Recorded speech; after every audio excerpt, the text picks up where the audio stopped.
My name's Betsy Conway. I'm director of the Lowe's Foundation, which is a foundation from the Lowe's companies. You may know us as a home improvement retailer across the country. I joined Lowe's about 5 years ago, and I was in a role that supported the community. So it's called Community Relations at Lowe's. It's called Corporate Social Responsibility, some at other companies. It has a number of different names, but essentially it's how a corporation helps support the communities where its associates and customers are living and work. Our foundation, we're actually a 501c3 public charity. What we do is we raise funds and we use those dollars to invest in organizations that are achieving a shared goal. So at the Lowe's Foundation, we made a commitment last year that we would invest $50 million over 5 years to help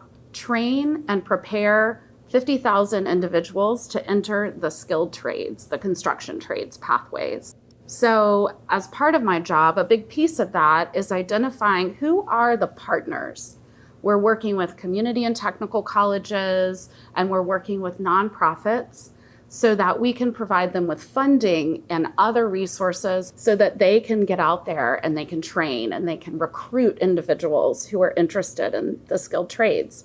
And ultimately, from a company perspective, it's helping to build that new pipeline of our professional customers, which we call pros. Is there anything that you guys have found that you could point out that are issues impacting people getting into the trades? I think there are a couple of things at play. So first, there has for many decades been a major push for youth to go right into a college pathway, excluding the concept of there are other pathways to be successful. There is a bit of stigma around the skilled trades, that it's a dirty job, that no one wants to do it, that you don't get paid well.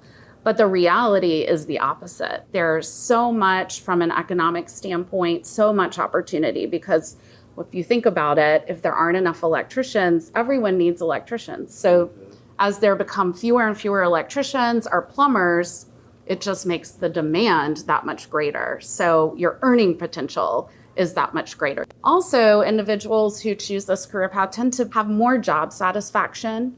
And there's also an opportunity to own your own business. So an entrepreneurial spirit, right, where you can get in, you can get trained, you can get your certifications, and then you could go off and you could own your own shop. Being able to share more information about the careers that are out there, the earning opportunity and potential, and it's a relatively short entrance pathway in.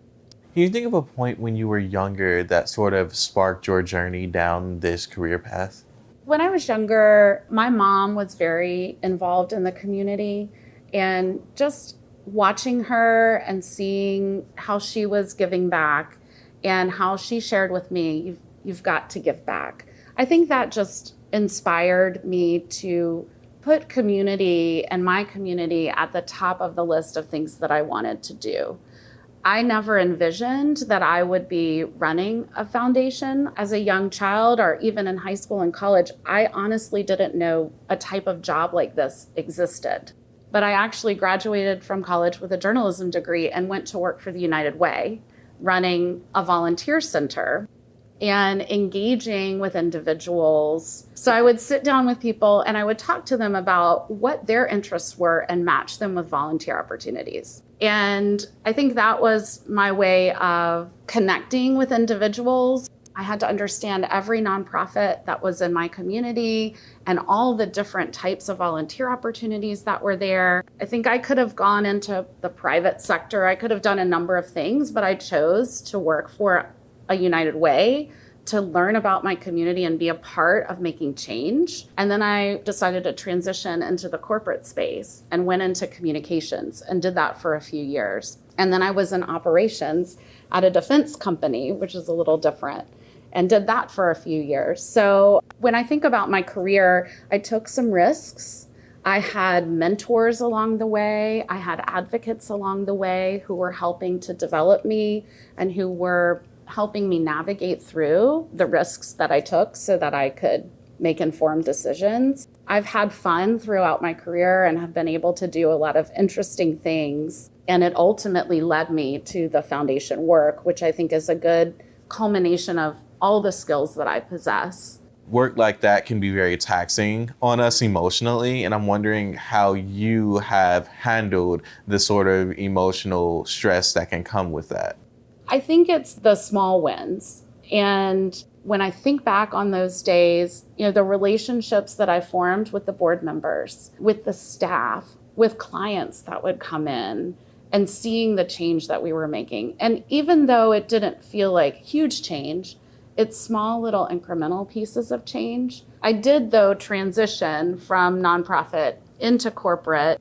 This was many years ago, and there was a lot of stigma coming into a corporation having a nonprofit background. I had to prove the skeptics wrong. I think there has been a shift in that perception and also a valuing of that nonprofit experience that didn't exist when I first transitioned over to the corporate world.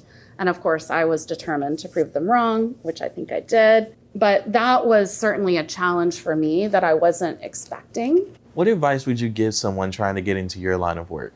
When we're thinking about community relations or foundation work in particular, it's really having that curiosity and knowledge to really be thinking about how can I expand my knowledge in a particular space. So when it comes to corporate foundations, they're typically going to be focused on things that are aligned with the needs of the business. So at Lowe's, our focus is the skilled trades, construction trades, because of the business connection. Other companies may be focused on things like STEM or literacy. But I think having that interest to be a continual learner is something that is really important. I think also relationships. So how do you build relationships?